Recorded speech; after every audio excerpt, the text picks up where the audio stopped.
المتفق عليها مع الجانب الروسي ليحل محلها قوات حرس الحدود من الجيش السوري.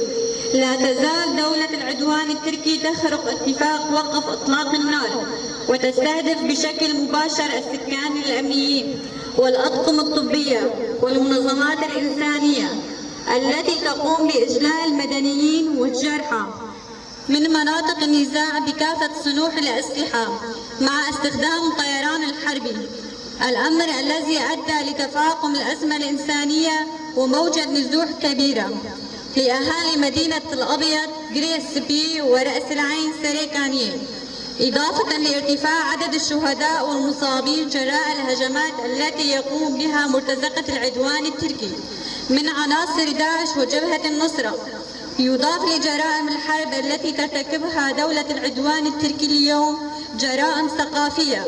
وتعدي على الهوية التراثية للمناطق التي احتلتها، حيث يوجد داخل المناطق المحتلة أكثر من 50 موقعاً أثرياً، من ضمنها مواقع عملت فيها بعثات أجنبية مثل تل حلف وخويرة وحمام التركمان وفخيرية، جميعاً تعرضت للنهب والتخريب وتحولت لمواقع عسكرية،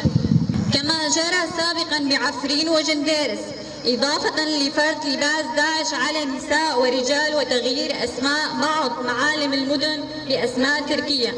إننا في هيئة الثقافة إذ ندين هذه الجرائم التي يرتكبها العدوان التركي ومرتزقته، ونحمل النظام التركي كافة جرائم الحرب والإعدامات الميدانية التي ارتكبتها مرتزقته، وعلى قائمتها إعدام الأمين العام لحزب سوريا المستقبل هذرين خلف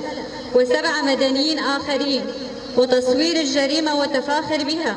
فإننا بالوقت ذاته ندعو المجتمع الدولي والأمم المتحدة ومجلس الأمن لتحمل مسؤولياتهم ووقف العدوان التركي على مناطقنا.